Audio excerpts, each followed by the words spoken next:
up, though? We're back. Hi, we're back. She looks so excited. No, I'm excited. Aren't you excited? I guess, yeah. That's what I like for you guys. Guess who's back? No. Back again. No, do your introduction, man. Do your introduction. We're not doing it. I'm Lilac. And, hey, beautiful people. It's your boy Nightshade. And what up, though? Welcome back to the Lack and Shade review. We're back. We're back. How long has it been? Months? Days? Weeks? Hours? So just to let you in on what's been going on. So the holidays happened, and also Lilac got COVID, but I'm fine. Yeah. I'm good. It was rough for her. Yeah. I didn't get it. I was safe. Yeah, don't know how that happened, Nice. but Hey. This is a weird virus. They call me Nightshade for a reason. And to everybody that says it's the flu, listen, I've had the flu. That was not the flu. That was not the flu. Let me be clear. Not the flu. I've never felt like that in my life. And I'm glad I made it through. And I'm glad I didn't have to go to the hospital or anything. But not the flu. I've had the flu. Not the flu. She made it like a champ. It was a little scary, but she he made it was like around a champ. me in the beginning, Yeah. and he didn't catch it. Now I've had the flu, and then he got the flu, and then he caught the flu, and I caught the flu, and we passed it back and forth. But like, Really? Okay. Well, just tell, yeah, it tell her like that. And then like symptoms are weird, right? So I had mild symptoms, thankfully. My son got it, nothing. He was fine. Well, he is like 12, so I mean, they're made of antimonium. You drop them, and they'll just bounce right up, and like nothing ever happened. I suppose, but again, the virus is so weird and then it's not even about health, because I'm not real healthy, guys. I'm working on it, but I'm not real healthy, guys. And so somebody that was healthier than me died. Yeah. So yeah, that was tough. We actually talked about that a few times in a couple of the episodes about the effects of COVID. I would have never thought that it would have hit home, because we did everything. We thought we were doing everything we were supposed to. And it's just like small things, one small thing, and right. That's all it takes, just one thing, and then boom. Yeah, unfortunately. Yeah. But we're back. I digress. She's healthy. I'm healthy. We're fine. The show is moving forward. And once again, welcome back to Like Share Review. So before we move forward again, I want to remind you guys, please follow us on Facebook, Instagram, and that's Twitter. And Twitter. Black Twitter. Oh, my Lord. And check us out on our website at www.lackandshadeproductions.com.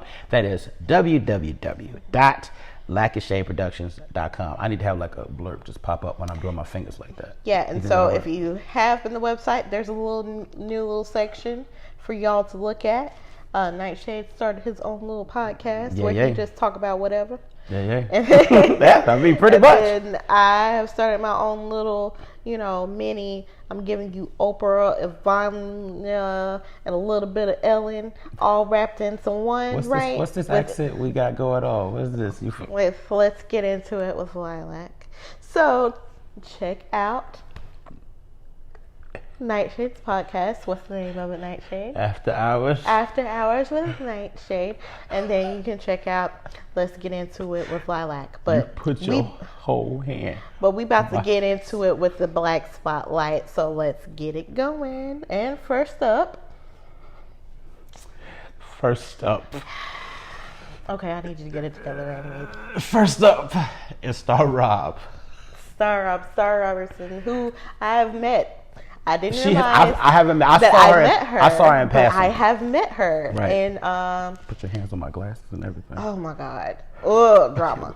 But anyway, I've met her before. She's super cool.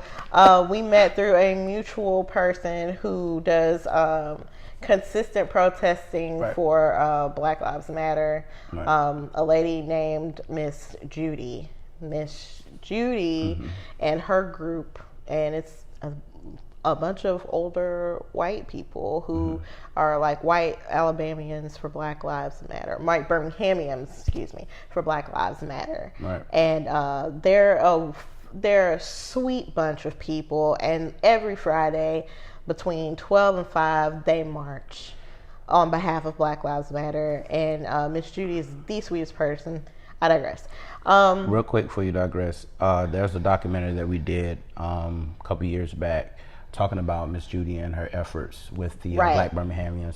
Go to the website at www.lancashireproductions.com and you will see the documentary we made about Miss Judy and her group. It's called Witness to Injustice. Witness to Injustice. Go to www.lancashireproductions.com. But yeah, that's where I met her. She probably doesn't even remember, but I do, because when I saw her out and about during this last wave of protests, I was like, hey girl, I've met you before. Do your thing. So I'm going to do my thing, and I'm going to let her continue to talk about Miss Star Rob. So here we go. So Miss Star Rob is a local activist. She gained attention through her efforts during the protests that were conducted last year in Birmingham because of, what's my gentleman's name? George Floyd's death. George Floyd, everyone Taylor. It's every basically those two individuals plus everyone else. Elijah McClain, all those individuals that was harmed and killed because of police brutality or just police injustice, period. So she proudly and boldly spoke out on the flawed criminal justice system, systematic oppression, and systematic racism. She was also active in bailing out protesters here in Birmingham before she was arrested herself. Ms. Star Rob is an example that in difficult times you have to stand firm and do not allow anyone to silence you. No justice, no peace. Yes, she's been doing incredible things as far as organizing, and she also got arrested by Hoover police. Right. So it was interesting how that happened, and there were no grounds for her to be arrested. They quote unquote say it was inciting a riot, but she was not inciting. They were peacefully protesting, and there's proof of that, which is why any charges didn't stand against her. I think they just wanted to try to make an example of her, but you can't make an example out of a rock. That woman's a stone. She's a pillar to this society and to this community. And I'm telling you, individuals like Star Rob is needed, especially in this city. And we have several Star Robs throughout this country that are fighting and making sure that we have to stand against this systematic oppression, systematic racism, and injustice within the police department. Right. She's very brave, because I think she also has a son around my age, and so to be doing that kind of work, and I know she's doing it for him, and as a mom of a Black son, a Black child, period, you feel compelled to do something when you see the injustice happening time and time again. Right. So just thank you for doing what you're doing, and we love you for doing it. Okay, so the next lady that we want to talk about is Selena Soto. I have not met her, but I've heard tell of her. She's this, force to be reckoned with as well. She's a Jersey transplant. She's an activist that lives in the Birmingham area. She's been a prominent presence at many of the protests within the last year, most notably the protests up against Alabama Power. So if you live in Birmingham and you know anything about what's been going on with the pandemic and, people in Jefferson County in particular, Alabama Power put a hold on their bills and said, hey, you're struggling, you don't have to pay right now. But then they decided to say, okay, you have to pay now. You have to pay everything you owe from the months you weren't paying, and you have to pay this month as well. And we need it by this certain time. Right. Not giving people a chance to say, okay, what's my game plan? How am I going to get all this money together? So she was out in front of Alabama Power with the bullhorn, letting them know that what they were doing was not right. So kudos to her for that. She works with several community organizations, including Alabama Arise, a nonprofit that fights poverty, Sweet Alabama, a nonprofit that supports sustainability in Alabama, and Alabama Rally Against Injustice, and groups that host rapid response protests and rallies in response to any societal injustices. So this is a busy lady. Yeah, she has, I believe, her master's degree from Rutgers. If not her master's, her PhD. Oh, nice. So she... friend of mine got her master's from Rutgers, so that's a great school. It's a wonderful school. And so she moved down here and got busy, got to work, and, got motivated to do some good in the world. One of the more notable things that she did is that she directly worked with E.J. Bradford's family to demand justice. And if you remember, E.J. Bradford was the young man that was shot at the Galleria Mall in Hoover. Right. So, wonderful lady. I want to meet you someday. If we get to a point in COVID where we can start being congregated with people again without having to do masks, I would love to bring Star Rob on, have an interview with her. I would love to have Miss Soto on and also have an interview with her and just kind of talk about what they do and how they do it and how we can be involved. Because the work that they're doing is so important. Right. Not just to the Black community, but to the community at large. Because these things don't just affect us, they affect everybody. Now, the review. So we're going to do it a little different this time. Usually we have a couple of topics we're going to talk about. This time we're just talking about one topic. And that one topic is... WandaVision. Yes, the new Marvel series, WandaVision. So awesome. Quick thing about us, we are huge Marvel fans. Yeah. Huge Marvel fans. So we've been kind of craving Marvel, content since Endgame was the last thing we got. Yep. And then everything got pushed back because of COVID. Right. We're still waiting and super excited. If you watch one of our previous shows, we talked about how excited we were for Black Widow. Right. Still super excited for Black Widow. And disappointed that we have to wait so long to watch it. Right. Hey, Disney, just release it on Disney Plus. Yeah. Just go ahead and release it. I think that's what they might end up doing. It makes sense, but I don't know. I don't know what they're trying to do. I've been trying to think about it from a business aspect of seeing what they might be trying to do, if they're waiting people out. I mean, HBO Max, and WB, they're doing their thing and dropping all types of films in the theaters and on that app. And I'm just saying, we'll see. I mean, honestly, this is off subject. Yes. We're only gonna stay here just a second. Yes. But honestly, I feel like WB or HBO Max kind of did themselves a service. Yeah.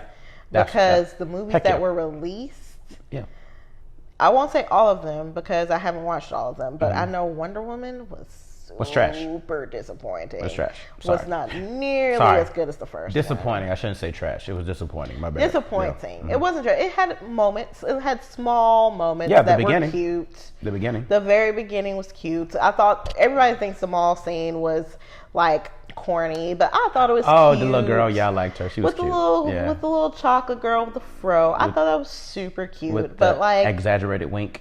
Yeah. But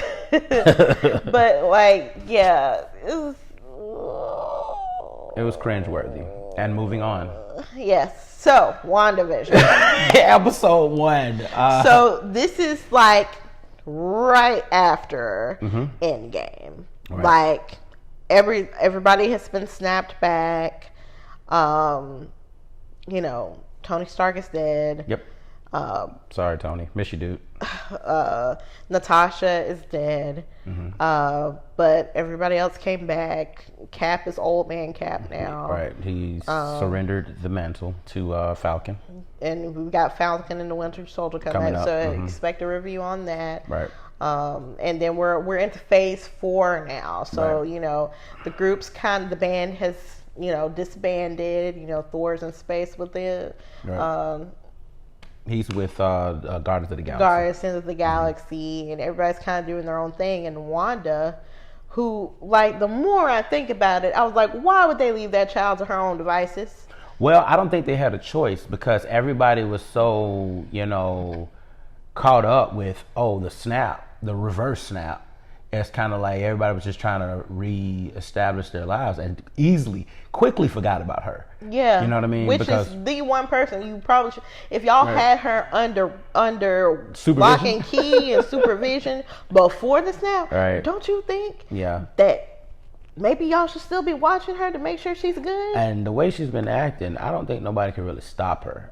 So we're going to get really in depth about Wanda and her abilities and things like this. But with the first episode, it was really interesting. First off, the previews had me going because had this 1950s vibe. I Love Lucy, Dick Van Dyke Show, all these different shows that has black and white, and they were bringing this premise, and I was just like, okay, we're going back to sitcom world.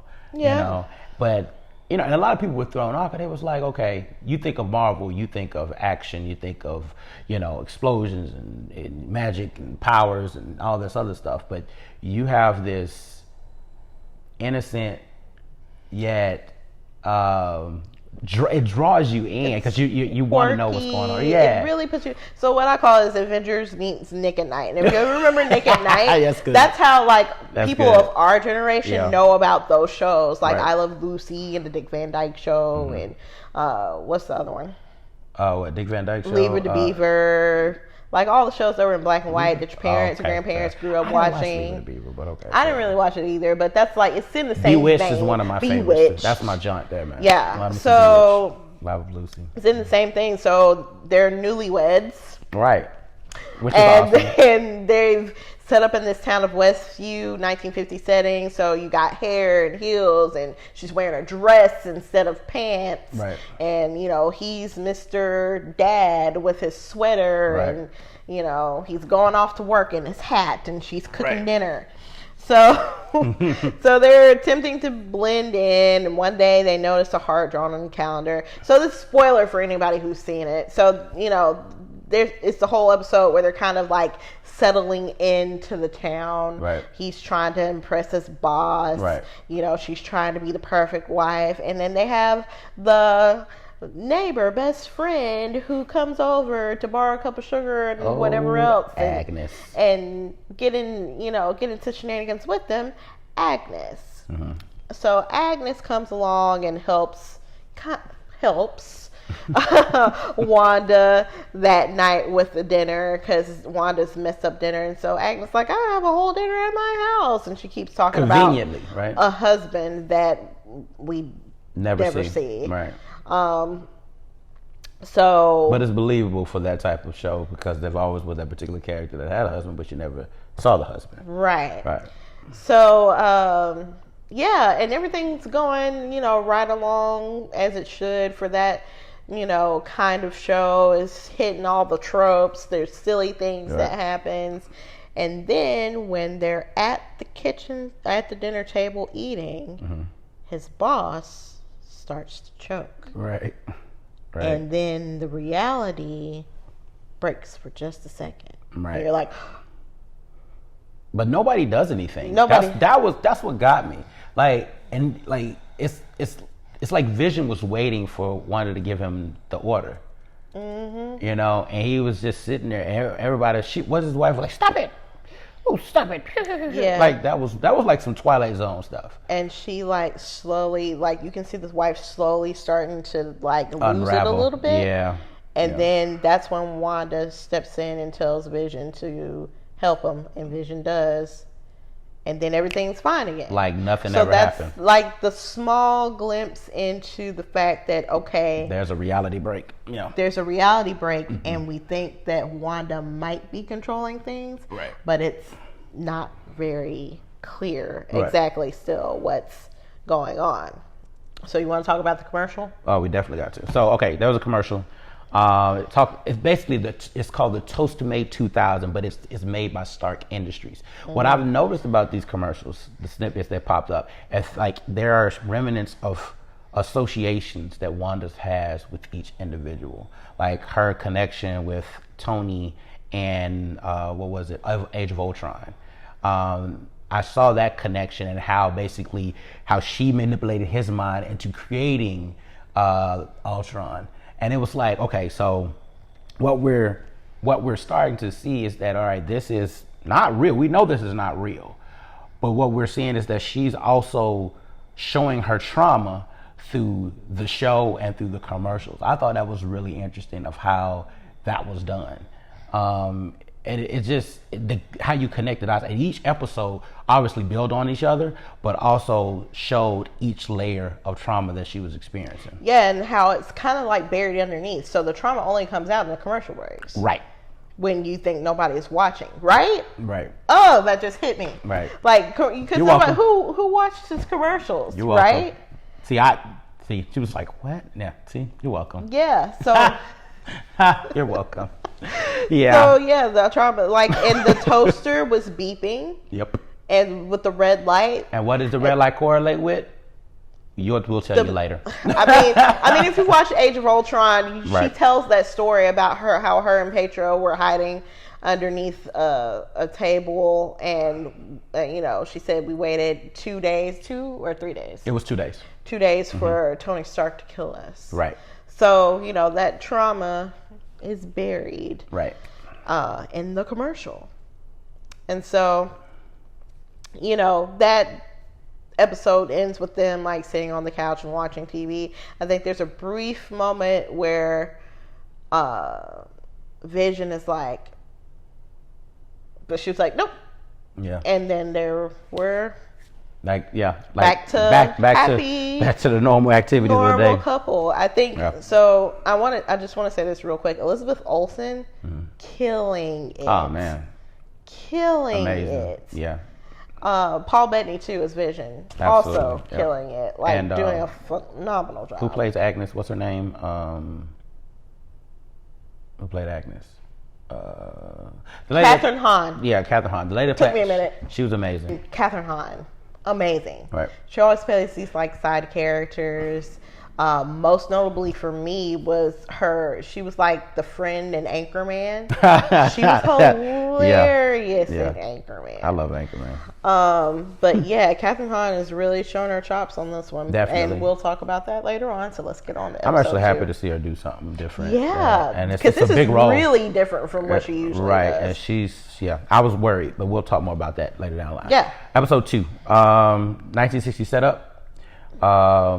Basically, they are kind of like if you ever watch Dick Van Dyke or I Love Lucy, they mostly have their bedroom set up this way, and they're both lying in the bed, each in their own bed, and then they hear this strange sound, and you're like, okay, they're freaking out over this sound. They're like freaking Avengers, where they can just make the world explode with their minds if they wanted to, but apparently they're playing the role based off what the little fantasy that they're living in. And like I said, the little quirkiness of it is just, it's cute, Yeah, it's cute and quirky, but I think it also shows that Wanda kind of just wants to be normal. Yeah. But even with her being normal, you see that, like, even her normal is weird.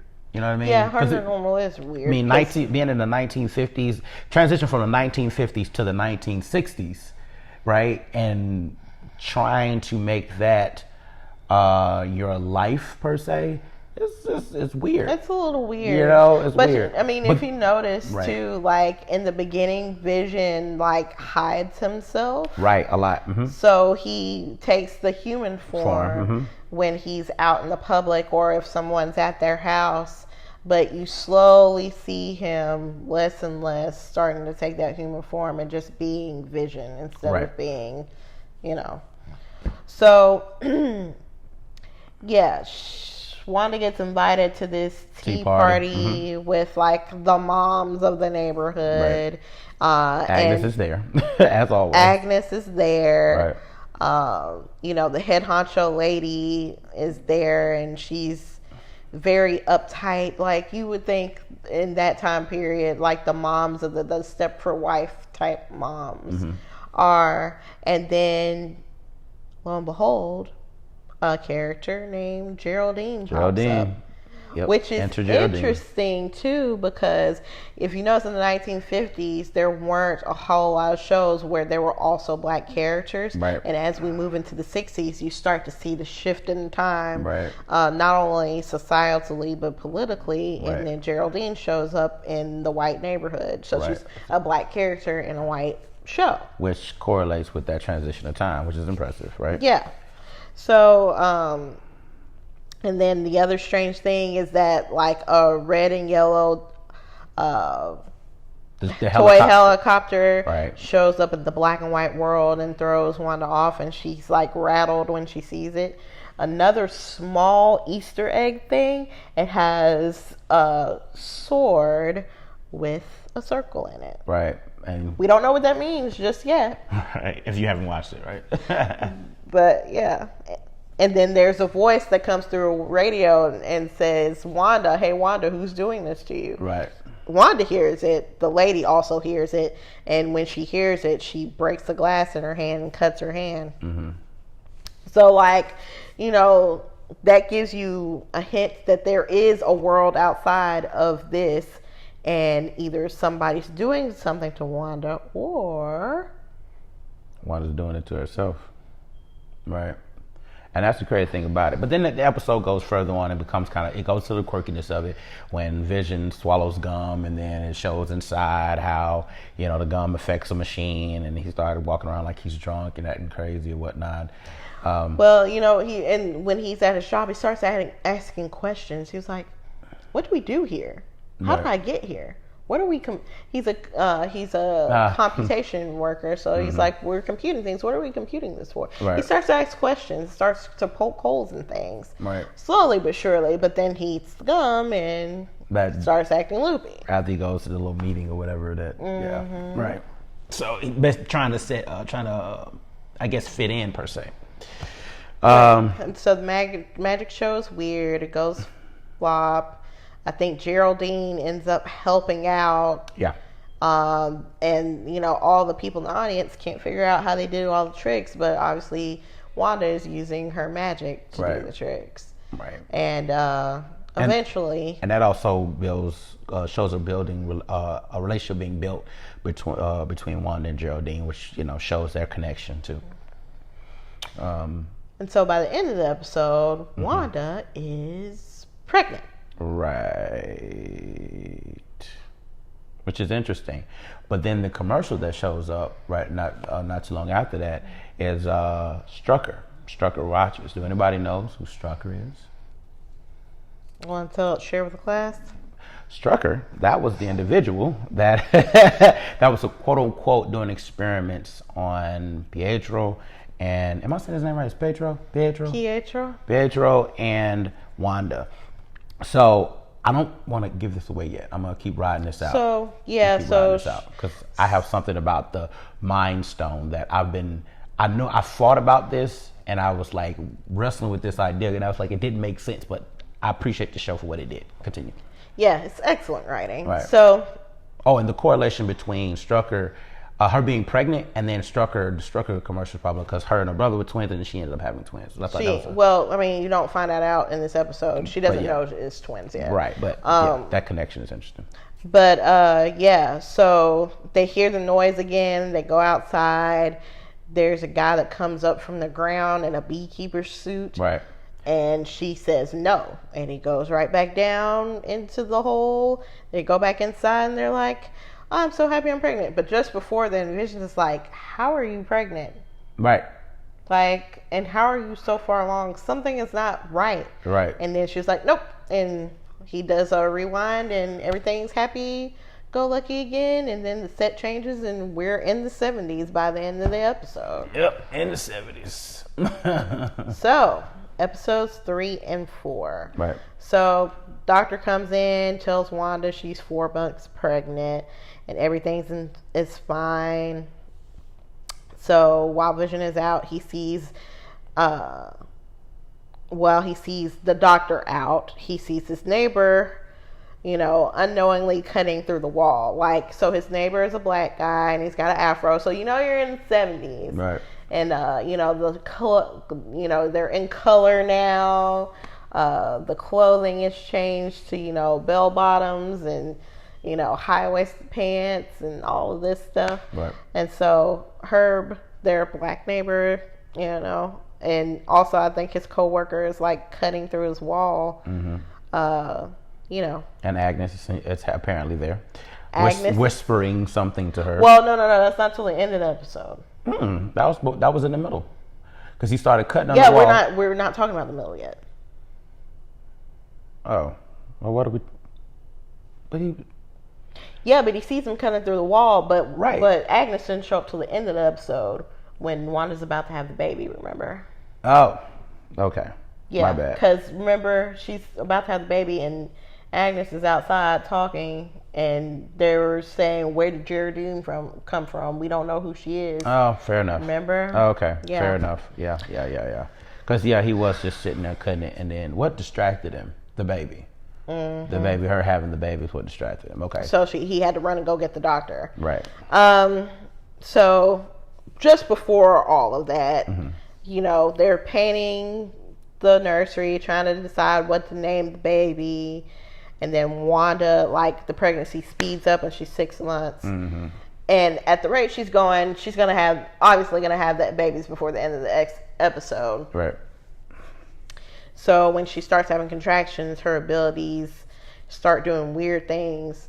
And so Geraldine happens to come over, and as she's telling the story, like, Wanda's trying to hide a stork and trying to keep things in the house from changing while Geraldine is in there. Mm-hmm. And then she starts going into labor. Geraldine helps deliver the twins. And so, everything's cool with them. And this is when things start turning. Things start getting bad for Geraldine in particular. Right. Because Vision catches Agnes outside on his way back to the house, talking to Herb, about Geraldine, and we don't know who she is and where she's comes from. And one little Easter egg thing I noticed is that Agnes's necklace had this little charm on the end of it, and I was like, that's interesting. So I went back and watched the first 2 episodes, and I was like, she's been wearing that same thing on. That probably means something. Now, I predicted this way early, and he was like, nah. And I was like, watch her. Let's watch her. Let's keep watching her. Oh, that she was affiliated? Like, something was going on with her specifically, right. Because she kept popping up, and she always knew things that other people didn't know. But anyway, so, they've talked about Geraldine, and then Wanda starts getting the feeling she doesn't know who Geraldine really is. Geraldine delivers both of the babies. There ends up being 2. And so Wanda starts talking about how she had a twin named Pedro, and then Geraldine is like, he was killed by Ultron, right? And that's when Wanda is like, ooh, who are you? How do you know that? And that shows further down that there's more to the story that we realize. But then with that suspicion, exit Geraldine, where she basically uses her power, and she basically throws Geraldine through a wall of static. And obviously, unbeknownst to us, we're looking like, oh, wow. So if you had anybody that had theories of, oh, this is something, that there's something going on, then obviously it was, because we see that this red wall, right? And my correlation with that was, I thought about the Reality Stone. That's the very first thing I thought about when I saw that wall. I was like, damn, it's the Reality Stone in play, but then also her power is, we thought was of the Mind Stone. But once again, I'm getting close. We're getting close to when I can kind of get in depth to what I wanted to say. But go ahead. But yeah, so like at the end of the episode, Geraldine is thrown out of the static wall, and then she's surrounded by SWORD agents. So we kind of start to figure out who SWORD is, and then they call her by her real name, which is Monica. What did they say, Monica, or did they say Captain Rambo? Oh, they did do things. Somebody said Monica, somebody said Captain Rambo. Right. But it's Monica Rambo. Right. And then she proceeds to tell us what's going on by saying it's Wanda. it's all Wanda, is what she replies. So we're like, oh, well, there you go. That fixed that. So Wanda's the one creating this and moving forward. So it gives the impression that, Wanda has created this reality and she's completely in control of it. Right. But maybe not. Mm-hmm. So, and then we get our first introduction to adult Monica Rambeau, right. who Captain is... Trouble. Lieutenant Trouble, I'm sorry. Yeah, who is the daughter to the friend of Captain Marvel. So that's how we're tying all this in. So talk about the commercial. All right, so we have the commercial that advertises Hydra Soak Bath Powder. Now, I find that kind of interesting that Hydra comes into play.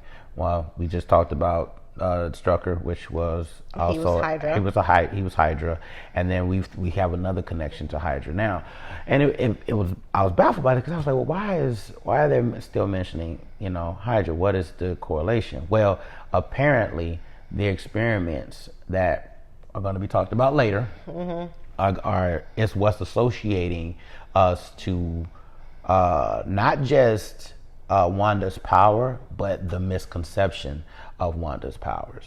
Okay, because I've read the comic books and I was like, okay, well, they just did a whole rewrite of this character, and that's what I was thinking. But this show has basically has really satisfied me, because I'm like, okay, they're actually trying to stay committed to the comics.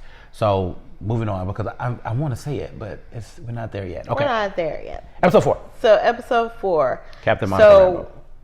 We take a step back out of Wanda's world and we're back into the real world. And now we're following the story of Captain Monica Rambeau as an agent of SWORD. And we kind of start to understand who and what SWORD is. Right. And so she was one of the people who got snapped out of existence when Thanos did what he did with the Infinity Gauntlet. Also known as the Blip. The Blip. That's what they're calling it. Well, it was given that title in Spider-Man. Spider-Man Welcome Home. They called it the Blip. So, and they just carried it on, I guess, with this show. Yeah, the snap would have been snappier. Yeah. But anyway. And so she's back and she thinks that, only maybe she's just been asleep and it's only been like an hour. Right. She wakes up to chaos. Right. 5 years later. Yeah. She can't find her mom. She's in the hallway. People are reappearing out of nowhere, and she runs into doctor or nurse. It was a doctor. A doctor that she knew, and she was like, "Where's my mom?" And she's like, "Yeah, your mom died 3 years ago of cancer." Right. She's like, 3 years after you left, actually. Yeah. No, my mom's in remission. She's fine. She's like, well, and so now fast forward to 3 weeks later, and Monica's back at work at SWORD, and who does she meet? Tyler Haywood. Tyler Haywood, who is what? He's the director of SWORD. Was this test time for me? No, I'm trying to get you to talk about it. Let's talk about SWORD. So SWORD is the new SHIELD, apparently, and we obviously know that that's never going to work, because a group of people with their own agendas, laced with the quote unquote agenda of protecting the people, which is bullshit, always falls apart. Which you will see this fall apart later on in the show. I mean, Captain America said it best. Everybody has their own agenda. And as long as men have their own agenda, well, you know what that leads to. But yeah, he's acting director, Tyler Haywood, and we because also, Monica's mother Maria was the director, and then she died of cancer. And she died of cancer, right? And putting this jerkwad in power. Well, we don't know that he's a jerkwad yet, because their reunion is very. I think it's okay to drop this early, but it was they were. Yeah, I mean, because they were like, he was like, it should be you. You should be doing this. This shouldn't be me. And she was like, no, you're the man for the job, and everything's cordial at this point. Reverse psychology at its finest. I knew you would say that. So yeah, you're so humble. I'm arrogant. Give me the job. But yeah, and the wonderful voice of Wanda, who's doing this to you. Wanda, who's doing this to you, is FBI agent Jimmy Woo. Who, if you remember, was the FBI agent that busted Ant-Man. There you go. Yeah, he's funny. I love him. He's also in Young Rock, by the way. If any of you guys are interested in that show, it's actually pretty funny. Also, he's Asian Jim. And all my Office people know what I'm talking about. Oh, wow. Okay. Wow. Anyway. Wow. So he was working on a missing person case in Westview, and it's not just a missing person, it's a missing town. Yeah. Whole town's missing. Right. Whole town's gone. Yep. Bunch of people in the town. Yep. Missing. Yep. So they discover under mind control. Continue. Yeah. So they discover a hexagonal static in the CMBR field. Now, some of these technological and sciencey words I don't understand, but if you watch the show, they pretty much kind of explain it in a way for you. Yeah, so that if you're not an astrophysicist, then you don't understand quantum physics and what happens frequencies in space and waves and things like that. Yeah. They've numb it down for you just enough, which is the brilliant part of this writing, because I don't know, as a writer, I don't understand quantum physics. So me trying to write that, I would have to bring in several experts to tell me how to write it. Right. That's what you research. You research and get researchers to do it for you. Yeah, I would definitely have to bring in researchers, because I don't science. I also don't math. So yeah, I would have to. I like science. I like science. The math part is a little beyond me, but I like the theories and concepts of science. I think it's pretty cool. That's one of the reasons why I got into comic books. It made physics and astrophysics and quantum physics and all those things a lot easier to understand. Believe it or not, Spider-Man, the '90s Spider-Man was one of my favorite cartoons to watch, because they took science, quantum physics, and they made it so that a kid my age could understand it, and I was up there trying to do crazy stuff, but that's another story. Well, yeah, it's the same for me. So, like, Jurassic Park made me interested about genetics and how genetics work. Right. So when I was watching, the part of Jurassic Park where they had the little cartoon, the DNA that explains how they made the dinosaurs. That was pretty cool. That was dope. Yeah. So obviously they had people who actually knew the science to help to explain that and to make that little cartoon for them. What is it, consulting? Yeah, consulting. Which we do as well. Go to www.lackandshadeproductions.com. We do creative consulting. Right. Not scientific. I'm going to do that. Don't ask me nothing about science, because I'm going to be like, I don't know, Google it. We do photography, we do videography. And as I like to say, we do creative consulting. Go to www.lackandshadeproductions.com. Moving on. Dr. Darcy Lewis. I was so happy to see her. Man. Okay, so Monica's pulled into the hex. Like, they tried to get a drone into the hex. That doesn't work. Oh, yes. Okay, go ahead. Yeah. So Monica gets pulled into the hex, and everybody starts to panic, because they're like, oh God, she's in there. What do we do? Right. So, Swords establishes the base, and this is when... Dun dun dun. Oh wait. Dun, dun, dun, dun. Dr. Darcy Lewis comes into play. So Darcy, if you remember her, she's from Thor. Right. Yeah, she was Natalie Portman. What's her character's name? Natalie Portman's character? I have no. Oh crap. And all I can see in my head. All I can think is Natalie Portman. All I can think of is the scene between Thor and Tony when they're talking about their girlfriend. Yes, and I can't remember her name right now. Pepper and it'll come to us. Yeah. Probably at the end of the show, it'll come to us. Yeah, maybe. Right.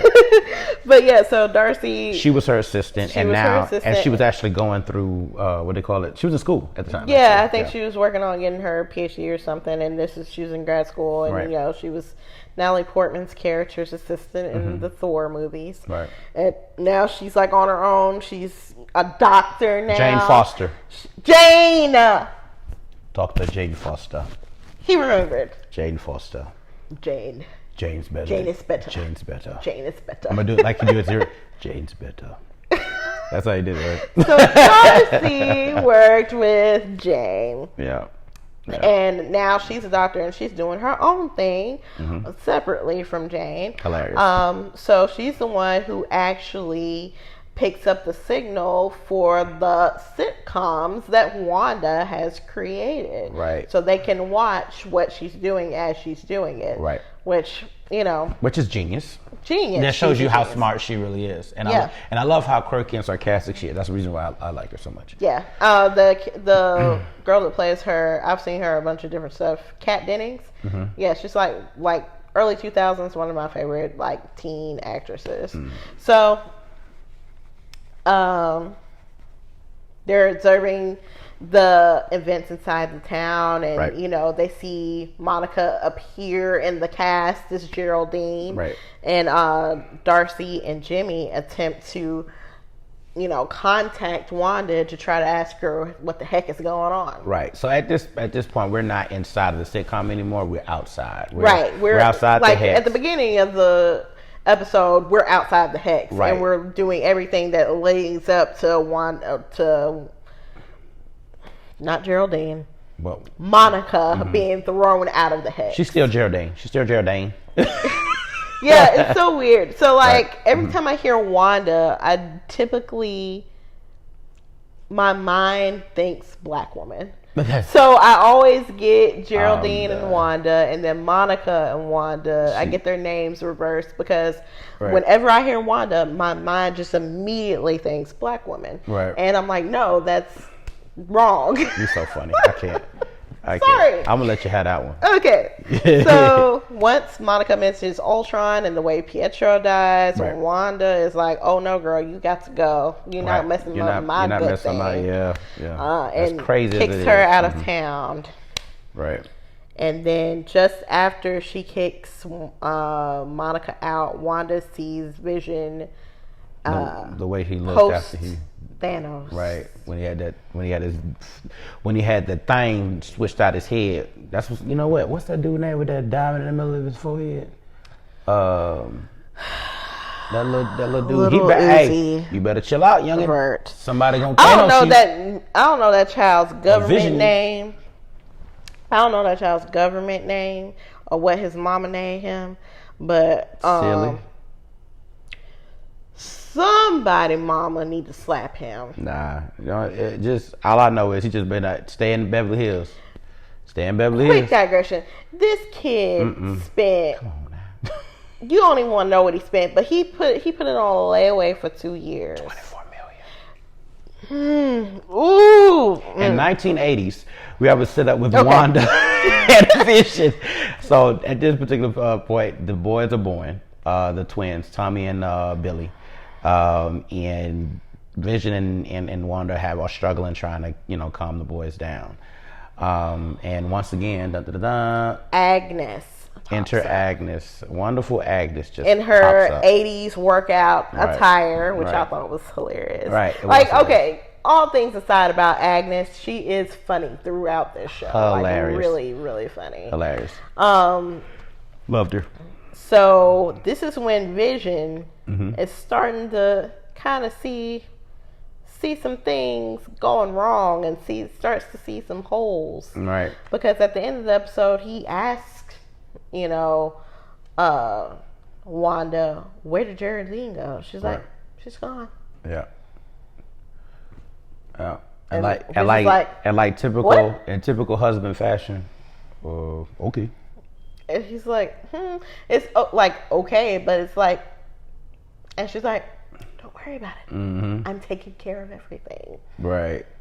I'm taking care of everything. Like anytime a woman says I'm taking care of everything, run.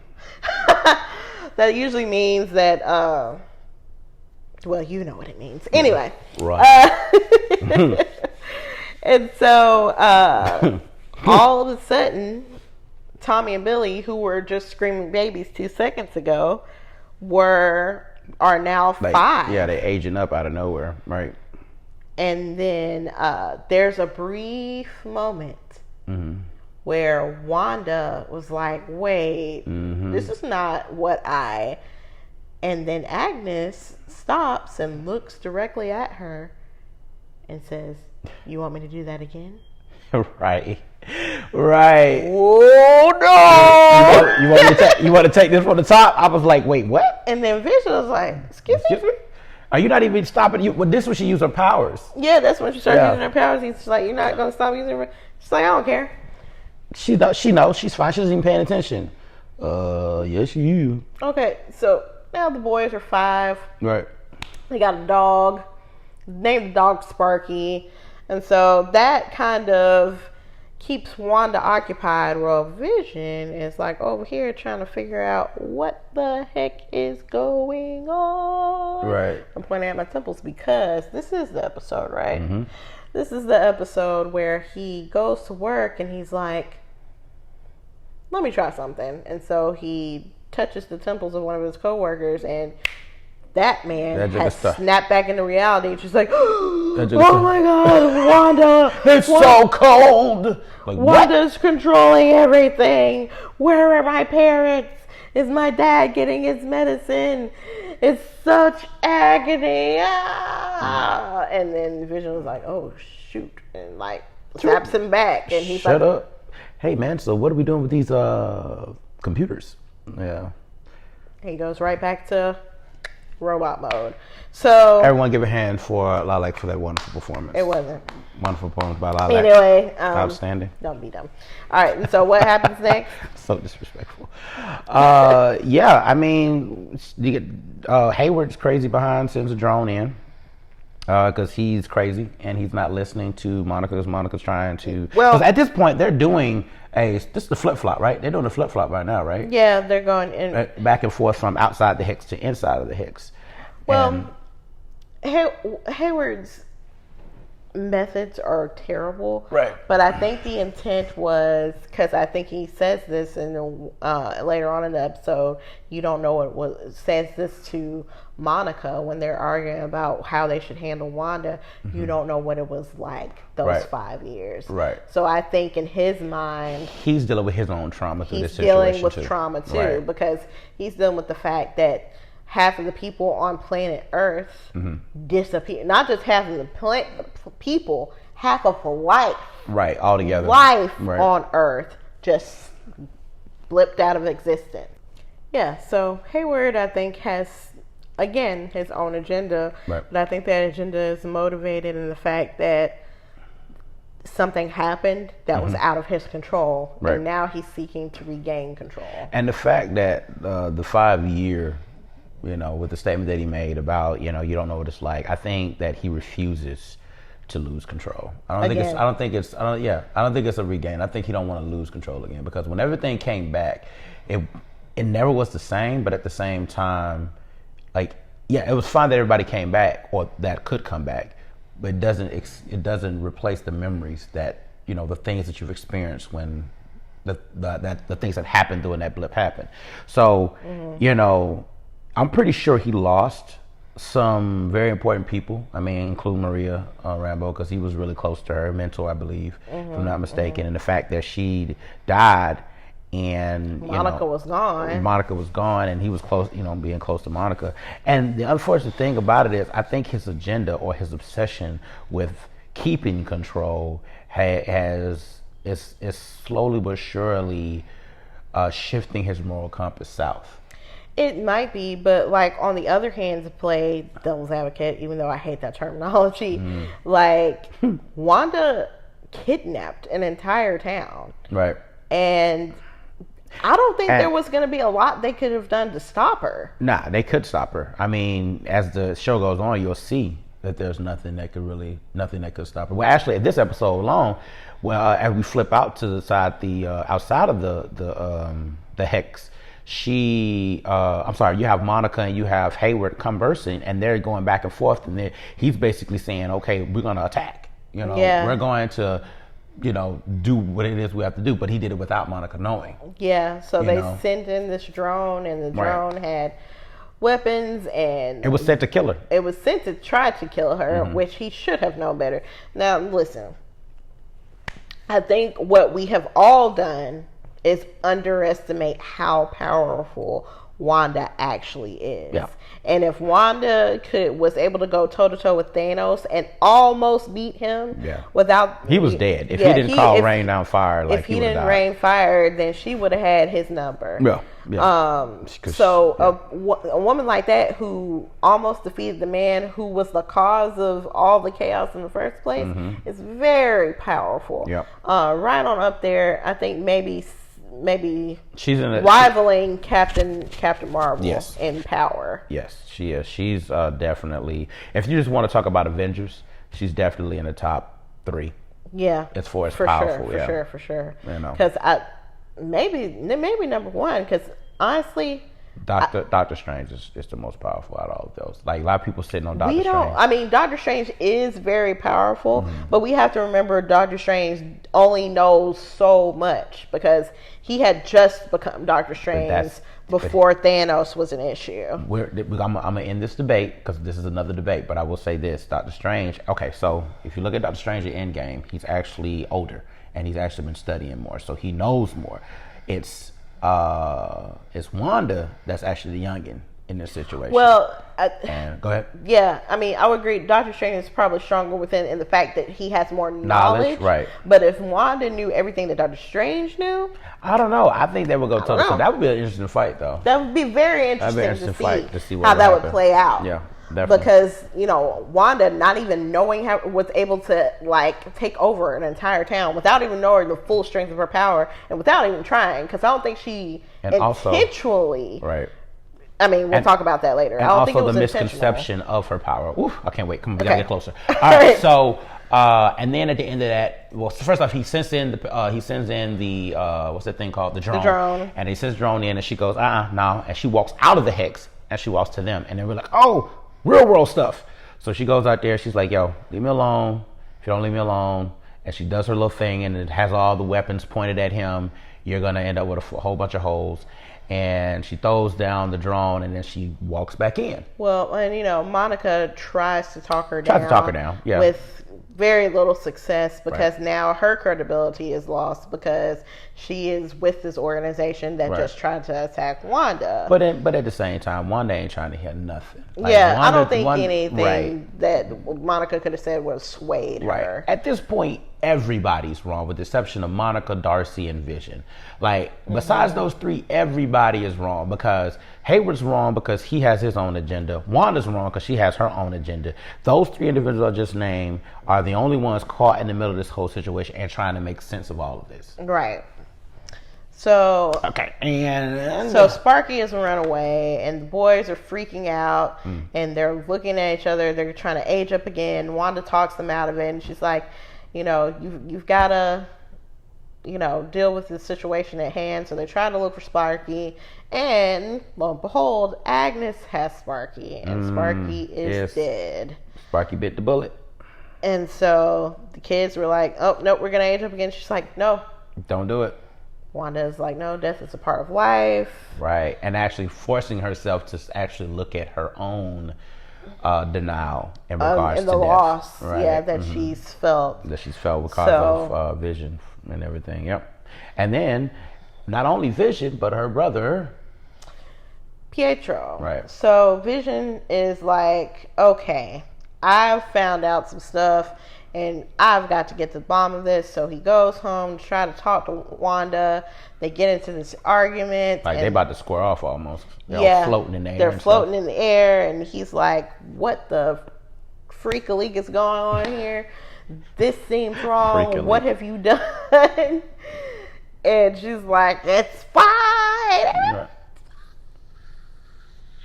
And then knock, knock, knock. And who is at the door but Pietro.